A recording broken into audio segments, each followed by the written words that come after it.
Welcome to the Over Under Week 13 Spreads of the Week Special. We've got all 32 NFL teams in action, so a bumper week of spreads here, Mike. And if we just go through last week briefly, as usual, what was I think 9, 7 brought us over 50% on the year, which is good. As we mentioned off camera just now, we had a bit of a slump in the middle there, but we've rounded into a bit of form lately. And of those good picks, what was your favourite one there? I quite enjoyed the Steelers doing the Colts in Indianapolis, just because I don't know, there seemed to be a lot. Obviously, there was huge criticism of the Saturday hire to begin with, and then once they had a close game with the Eagles, once they won a game and took the Eagles close, there was a lot of rolling back of that criticism, which I thought was unjustified. It's still a ridiculous hire and just blatant nepotism. So it was good to see. It was good to see them taking the shellacking that I thought they would, and I think they will continue to take down the stretch. So yeah, I'm just glad that I anticipated that nicely. I think so. Yeah, I was actually going to choose that as my worst pick because I couldn't believe that I took the Colts. I had to, when I was going through the scores, I was scratching my head thinking, why did I take the Colts? It was one of those where I was, obviously over here, I was able to watch the game just from the start. It just had a Steelers win written all over it, that one. Just the way you could feel it was coming. Pickett looking better. Tomlin over Saturday. I mean, there was only ever been one winner in that battle, was there? So, yeah, that was definitely my worst of the week. I was disappointed with that. So you got one up on me there. What I did enjoy though, and I said this to you on the day, was a comfy Carolina cover and win. I actually called the Panthers win there against Denver, which I was pretty happy about. Just ridiculous not too ridiculous because I suppose the spread was only 2.5, but. Yeah, the Broncos kind of remind me a bit of this Belgium team in the Football World Cup. They just kind of don't have much about them at all, and it all seems to be going pear-shaped very quickly in both those organizations. So yeah, I'm happy. And fairly egg-headed coaches for both teams, you would say as well, literally and metaphorically. Yeah, well, yeah, there's not much hair going on there, is there? No. Yeah, all right. I'll throw it back to you then. What was your worst one? I think backing the Eagles just to back them. I should have anticipated that was going to be a closer game than it was. I'm trying to think what else was, because I guess we went far. I guess we did end up getting that one, didn't we? I'm trying to think what the. I do remember now. Taking New England. Against Minnesota, that was. It wasn't so much that I'm wrong to do it. I'm just really disappointed about how that played out. That was a bit of a comfortable win for the Vikings, and we probably should have seen that coming. I think I'm just blinded by my anti-Viking bias. So yeah, that was a disappointment. Yeah, it did seem too comfortable there. Patriots didn't really put up much in that game at all. It was not a spectacle on Thanksgiving Eve, I'll tell you that. No. Yeah, glad I didn't stay up for that one. Blimey. Yeah, goodness. All right, so as I said, that leaves us both slightly over 50% for the year. So now we round into week 13, and I'll send you to bring up the spread, and we start with the divisional game here on Thursday night, which now the aforementioned Patriots are in. You're going to have to send me you're going to have to tell the good people what the odds checker spread is, because you can see here the Athletic seems to be having an issue. They've got the New England Patriots as 15-point favorites. I think that must just be, I've checked on my phone app as well, and I think it must just be, and it's the same. So they must just have a glitch on the app. I've checked. Josh Allen is not injured. That would be the only thing that would even get close to explaining that. So yeah, you'll have to tell us what have odds checkers got for this one, Thomas. Oh yeah, it was only a field goal game for most of the industry there. So Buffalo at -3.5 and New England 3.5 underdogs. You would say that's right. Yeah. So do you want to go first? Yeah, you went first last week. So I'll go first this week. That's only fair. So I'm gonna say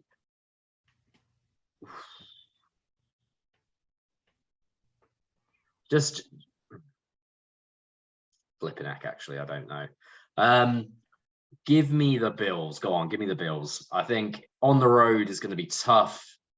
Oh no, actually, no. You know what? Because the Bills won the first one, and these two always split these games.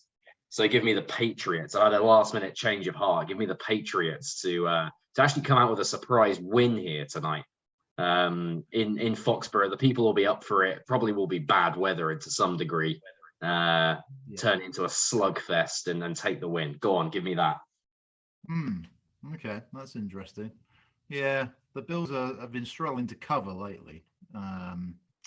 I think with Allen unhealthy, he's not totally banged up, but he's certainly not the same as he was the start of the year. Dion Dawkins is out as well. They're starting tackle and Von Miller. Yeah, the Von Miller one that'll hurt them. He was good for them. His late career resurgence there. So I think I'll side with you on this. I'll go for the Patriots as well. It's over a field goal as well. So if the Bills do sneak one, we'll still cover.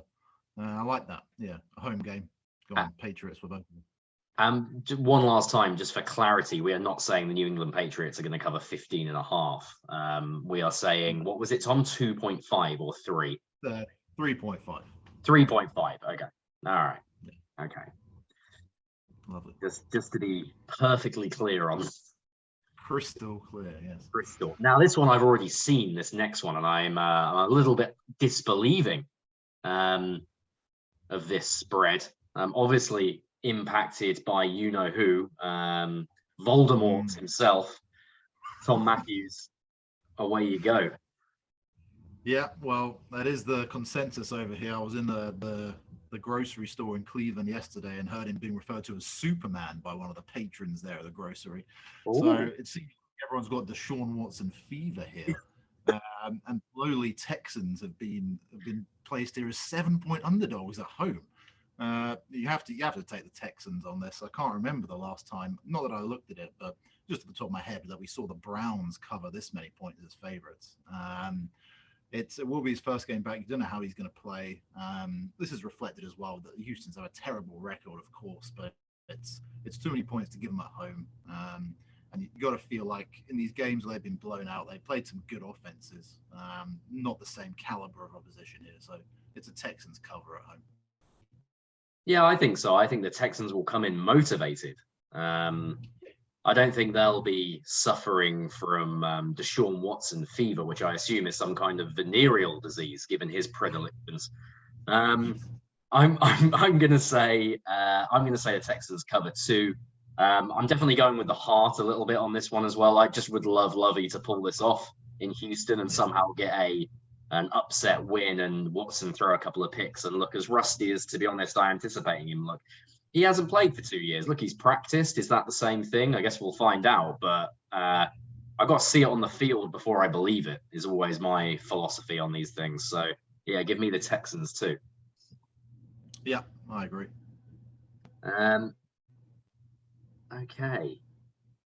So, Steelers at Falcons. God, wouldn't have thought this will be one for the neutral. Very run heavy indeed here.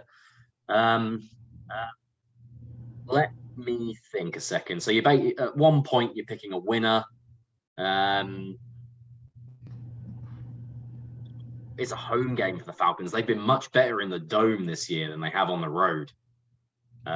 Which is not given their offense. Yeah. Kyle Pitts down for the year, but they weren't really throwing to him anyway. Not sure he fits that offense at all. I think he'd be much better off in a spread offense than he is in this one.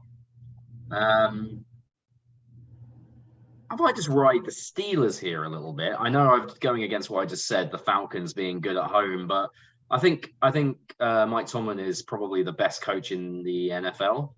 He's right up there in the top 2 or 3, and I just feel like he might be getting things together. Najee Harris is seeing less of the ball. Importantly now for the Steelers, they're sharing the load around a little bit, which can only benefit them as he just has not looked explosive in his NFL career yet. And I think Pickett is coming together a bit. So, yeah, I think the Steelers might come and just nick this by a field goal in a tight, scrappy game. Yeah. Well, this is a really tough one to call. I'm going to take the Falcons. They had a loss poor loss last week to the Commanders. The Steelers coming off a short week, and as you said, the Falcons have been better at home. I still don't see the Steelers winning 2 in a row here on the road. The Falcons back at home, so I'm giving the Falcons to win. But yeah, this will be really tight. This one. It's one of those ones every week where I have absolutely no confidence in either team. So you just have to pick a winner and hope for the best. It was the Bengals and Titans last week, and I flipped the coin there. Yeah. Although I did feel confident Burrow would get that done. I said that at the time, but yeah, it was a tough. You did, yeah.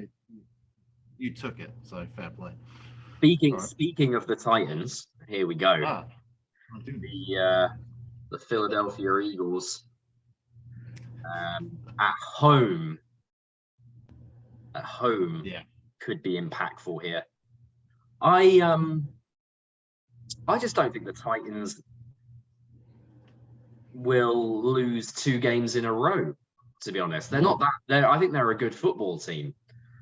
I think this could potentially be a slip up for the Eagles. Every time I've backed against them this year, the Eagles, they've won big. So to be honest, at this point, I'm looking like I'm going to cede the spreads crown to you this year. So I'd rather the Eagles just won by 10 points and I was wrong on the spread. So give me the Titans here to cover. Okay. Yeah, I like it. Playing the percentages there. All right. I'm also going to take the Titans, actually. I want to disagree with you on this, but they do have a formula to beat the Eagles. I assume Jordan Davis, the big fella, is still out. Yeah, although Sue and Linval Joseph have really got their playing time up from their free agent acquisitions that Howie made a couple of weeks ago. So the run D has improved, but it's Derrick Henry. It's not the same as some of the teams we've faced. No, true. It does seem like, yeah. Our tackling at the linebacker level and the defensive back level is a real weakness of the team, and that's the whole season. In fact, that was last year too.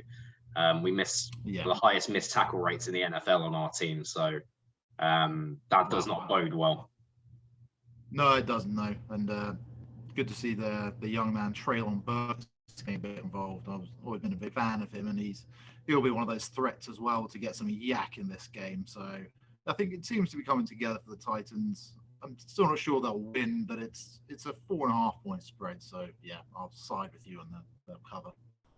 Great. Yeah, I think so. Unfortunately. Right. Wow. Talk about a game, people. If you had told me at the beginning of the season that the Washington Commanders and the Giants in New York would be a 7-5 versus a 7-4, I would have laughed you out of the room, I think. So I think it's your turn to go first here, isn't it, Tom? Have at it. Yep. I did have a look to see if these two had played before this year, because I was going to go on the old split the series methodology. But alas, this is their first game. So it's really put the finger to the wind here and see which way it blows. I'm just going to take the Giants because they're the home team. Coming off that loss on Thanksgiving, they've had a really long time to think about that. I think Dable will get them motivated and get them up for the win. The Commanders won last week. It's pretty much how the NFL is going this week. It's just a win one week, lose the next week kind of league for a lot of these teams in the middle. So, yeah, pretty confident here on the Giants cover, to be honest. Probably lay in on this myself. Yeah, I think the Giants too. Kind of inexplicably underdogs here. I'm assuming it's just because of very recent form, and then the Commanders being at home. I think the Giants bounce back with a win here. The Commanders have won 2 straight, I think. So it feels about time for them to take a loss. They'll finish either just over or just under 500, which means they need to lose this game, the Commanders. So I think, I agree with you. In short, let's not bang on too long about this one. We've got more interesting games to get to. Very true. This one is very interesting, purely because I'm hoping you've done more quarterback research than I have. I don't know who's healthy in this game, quarterback-wise. It's looking like Rodgers is out here for the Pack. And I'm not sure on Fields, to be honest. But, I don't know. Maybe I'll have a quick look now. Yeah, or do you want me to do it because your internet normally melts down when you do that? Well, it's my turn to pick. So while you're doing that, I'll fill some dead air here. Yeah.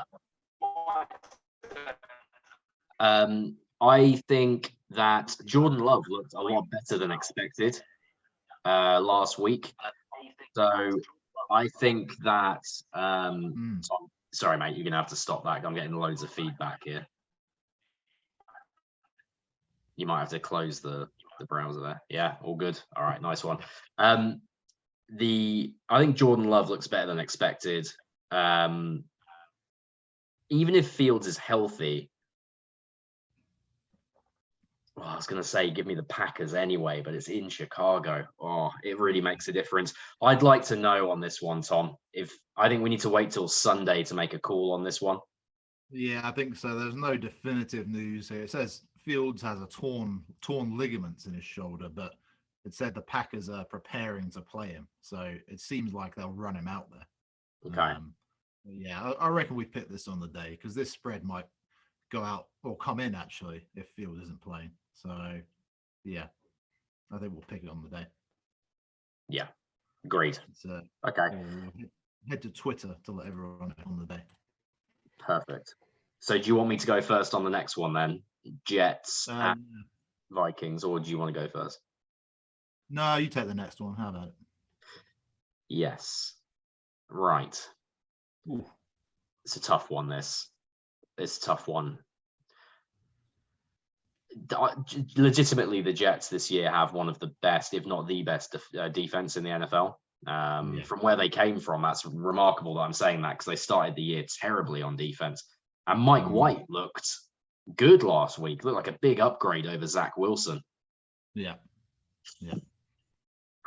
You're saying, will the Vikings beat them by more than a field goal?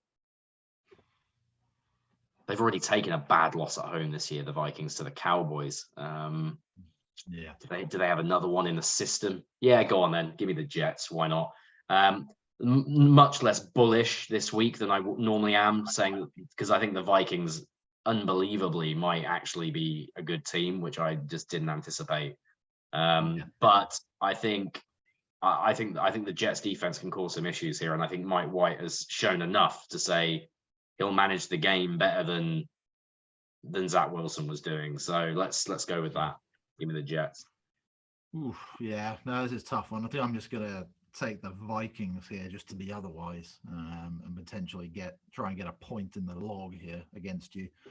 I did mention last week as favourites, the Vikings' record has been woeful this year, but then they were favourites last week and they blew the Pats out. Yeah, it'll be close, but I'll take the Vikings here. Just a differ there. Fair enough. Can't really argue with that. I didn't really know which way to go with that one, I have to say.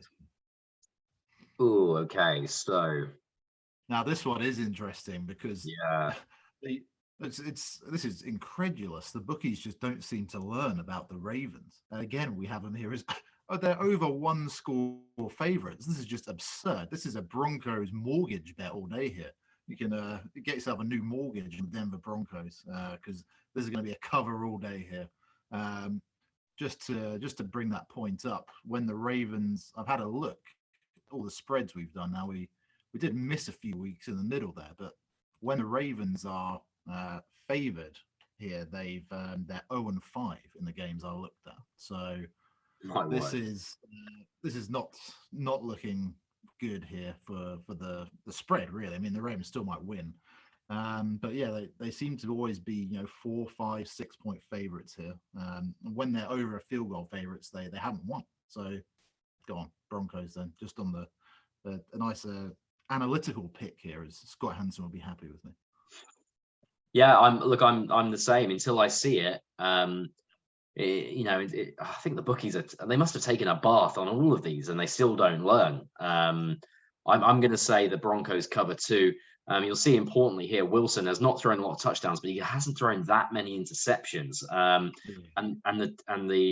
They've one through injury and one through release. They've got rid of the two backs that were coughing the football up. Latavius Murray is normally fairly sure-handed. So I don't see them committing a load of turnovers, and that leads me to think the Ravens will have to go the full length of the field multiple times. And I think they'll win the game, but are they going to win it by more than 8.5 points? No, not as long as Denver play sensible football on offense and their defense continues to play as well as they've done this year. It's a close game for me, very close. The Ravens, again, like we said last week, are kind of flattered by their record anyway. So yeah, crazy from the bookies here. I'm bettors everywhere are thankful for this one because this really just pumps up any accumulator for you. I'll be getting my beak in on this somewhere with an accumulator for sure.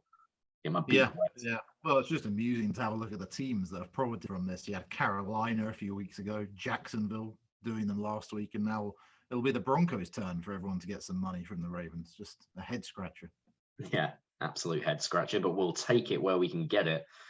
Because some of these other ones, I haven't reviewed all of these in detail, and I'm not feeling confident about a lot of these picks already. So I do need one. I do need one I feel really good about. There's some more type like this. Yeah. Let's just have another complete fucking coin toss that I don't know. Gee whiz. I mean, it's in Detroit. Does that mean anything in the grand scheme of things? Probably not. Great performance against the Bills last week for the Lions. But then a great performance last week for the Jags against the Ravens. Trevor Lawrence looks markedly improved the last 3 weeks. So, and given the state of the Lions defense, which is absolutely sieve-like this year, I'm going to say, not because I normally say give me the better quarterback. It's not that I necessarily think Lawrence is better than Goff, because Goff has played very well, as you can see from his stats there. I just think Lawrence is the hotter hand at the minute. And the Lions defense is awful. So I'll take the Jags. Yeah, this is an interesting one. I think I'm just going to side with the Lions here because they really have turned a corner for me, and almost doing the Bills was the pinnacle of that. They'd won 2 in a row before that on the road. And I think they get back to business here. Again, it's a long week for them. They've had, it'll be about 10 days off between games. So that's good for them. I think they'll be a little fresher in the legs here and try and control the ball. As you said, Goff's played well. I just feel like I still don't trust the Jags to win 2 in a row. As much as I enjoy the Jags, just can't trust them. So go on, Lions on that one. Okay, wow. This could be boom or bust for one of us this week. One of us could be just absolutely put the other person to bed. We've differed on so many. So, this is differing. It hasn't even been that strong for me in particular. It's just the fact I want to differ because it's such a close spread. Yeah. It'll fall one way, like you said. This is a fun one. Yeah, well, it's you first, so I'll let you go, but I'll be looking forward to this game. Yep, for a potential for game of the week. This, I think I'm going to side with the hotter team, which is, I'm not going to say the Dolphins. I'm going to say the Niners are a hotter team in terms of that defense heating up at the right time of year. All their pieces coming together nicely in offense. They're healthy. And it's a long trip here. The Dolphins going to the other side of the country. Still slightly out on the Dolphins. This would be a real test for them. I'm very interested to see how this goes. I feel like if the Niners get a few key stops in this game, they could really kill the Dolphins' spirit here. And I'll take the Niners, although I don't feel massively confident on it. I feel like you might differ from me, but go on. I'll take the Niners here, -4. As I'm starting to speak about it, I still haven't made my mind up. I'm probably going to talk myself into one way or the other here. So obviously it's master versus apprentice here, with Mike McDaniel going cross country, as you say, to visit Shanahan. I think the Dolphins' offense is totally legit. I don't think they're gonna recede on offense. I think they'll get into the playoffs and they'll be a real wild card when they get there. just the courtesy of that offense. It's so different. It looks a lot like the Niners scheme, but with much more explosive players on the outside, which makes them really difficult to defend. I'm going to say, though, that given Shanahan's knowledge of the opponent, a lot like when he plays the Rams and McVay, he always seems to have one over on McVay. I'm going to say he has one over on McDaniel here, and he drags them kicking and screaming into a low-scoring run-first game, which suits the Niners a lot more than it suits the Dolphins. I think it might only be a field goal win. It's really close, but I'm just going to say we're going to go with the home team. Just give me the Niners to squeak a 5-point win in an ugly game. Yeah, agree. Sorry, that was a bit of a diatribe there, but it's an interesting one.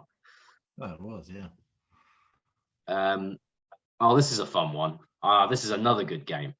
Yeah, see, this is the late slate for once is oh no, sorry. God, I was thinking it's the I was thinking it's the Chargers. They played last week. No, this is. I was very happy about a divisional matchup here. That was. Oh, we've got 10 minutes left on the Zoom call as well. It's all kicking off. We're running out of time, so I better make this quick. Yeah. Tough though, because is Stafford still out? He is, isn't he, for the season? Yeah. Give me the Seahawks. Not confident in that at all. Just give me the Seahawks, though, because I can't back that quarterback to keep it less than 7 for the Rams. I think the Seahawks are a good team. So, yeah, that's it. Yeah, I agree. The Rams are being given a lot of points the last few weeks, and they haven't covered any of these spreads. So this is the same. Seahawks for me. Nice. Wow, that was a quick one. Yeah, well, we've got a few good ones here to finish. Yeah, we don't want to mess up and run out of time. So Chargers at Las Vegas. Your honor, Thomas. Coin toss, another one. Does it have the previous game on your screen there? What the result was? I can't remember what happened in this.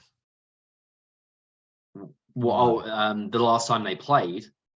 Yeah. Well, I think this might be the first game this year, actually. Yeah. Yeah, it only has recent games as opposed to their full record, and I can't click. I'm gonna.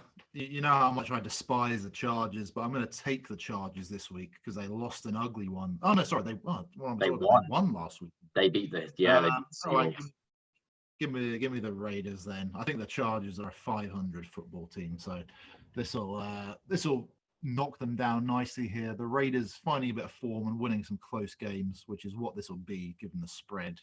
Everyone thinks so.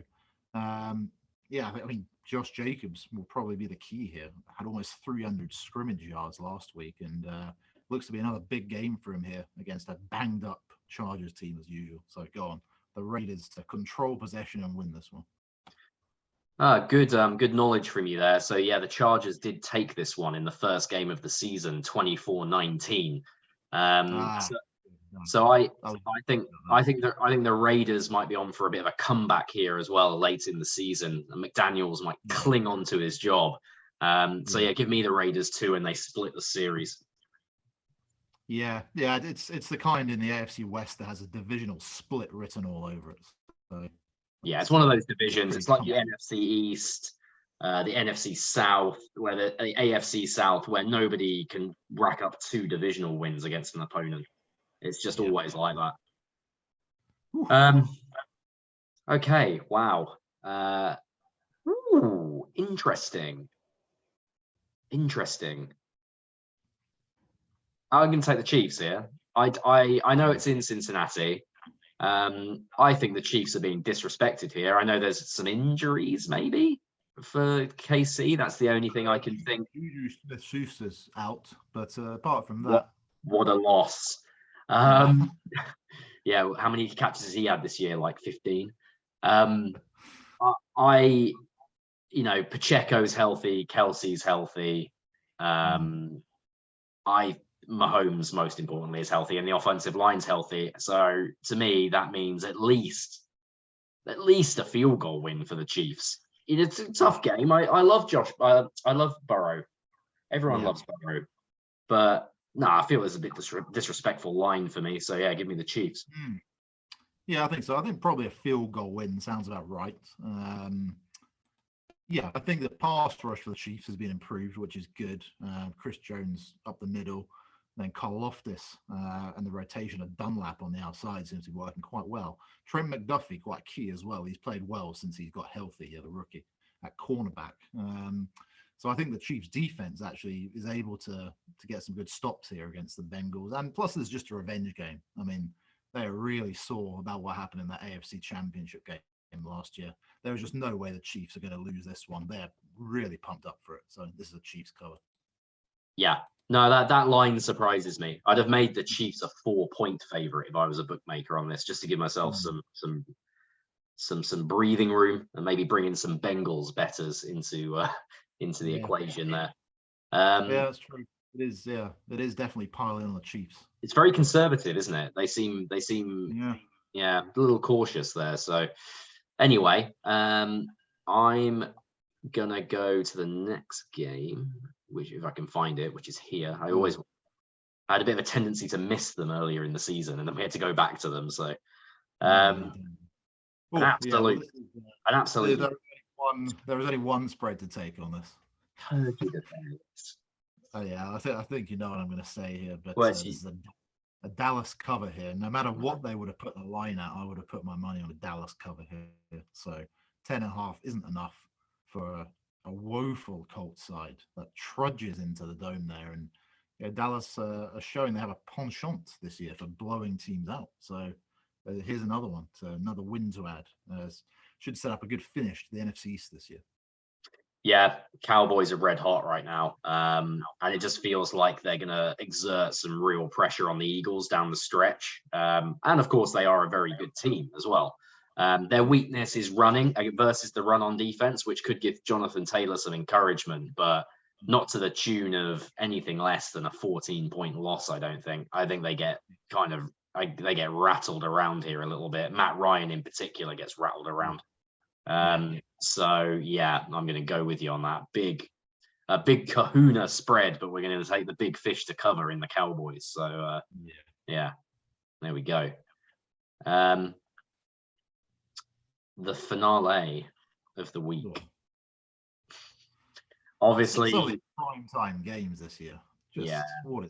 I know. I mean, pre-season, the Saints had a lot of buzz, which you and I discussed in week 1, I think, as saying that we felt that was undeserved, and that has proven to be the case. I don't know why they were ever so highly rated. Hence, they've been flexed into a Monday night here, and earlier in the season, it has not paid off for ESPN at all.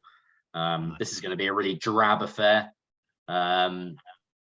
My gut kind of says field goal win to the Bucs in an awkward divisional game. Yeah. But I think they might win it more comfortably than that. So I'm going to say the Buccaneers, but not with a huge amount of confidence. It is at least in Tampa Bay, so that makes a difference. So yeah, give me that. Yeah, I mean, I'm going to take the Saints, and I'm thinking the same as you. I really don't feel comfortable to say it, but that's not just influenced by your pick there. I think the first game this year was very close until Mike Evans and Marshawn Lattimore got a nice "How's your father?" and that really fired the Bucs up, and they won.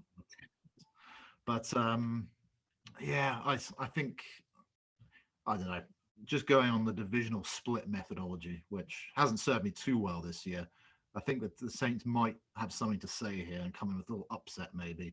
They always seem to play the Bucs close. I think that game earlier in the season was a bit of a one-off where the Bucs won by more than one score. So the Saints cover the field goal here. Okay, well there we go. We've run through all the games. We have one. A lot of these. No, I'm not going to sleep well Saturday night on some of these. These are some horror show games here. We have 1 minute and 38 seconds left on the Zoom call. Just a word for the England football team on Sunday evening. It will be on simultaneously to the NFL. So I'll probably miss a lot of those 6 p.m. UK time kickoffs because I'll be engrossed in England. I'm going to take England to win in regular time. I think they're a much improved side to the sides of my youth, and I think despite some of Senegal's attacking threat on the wings with the likes of Ismaila Sarr, some other players, I think England are strong at fullback, so I think that should counteract that. Kyle Walker might even get a game to negate Sarr. So yeah, give me England in regulation, and I think they'll stick with the 4-3-3 as well. So as in a formation. So those are my 2 predictions for that game. Oof. Yeah, England in extra You've got about time. 20 seconds, Tom. No pressure. No, England in extra time, just to be different from you. Just to be different. Maybe a set piece to decide things from England. A nice, maybe a dead ball special from the boy Rashford again. You never know. Yeah. Or more likely a corner headed in by a centre back. That's what I'll say. Is the difference. But, we'll see. We'll see if the predictions come in. Yeah. Well, we'll see what went right and what went wrong next week. Howdy doody. See you later. Oh, well.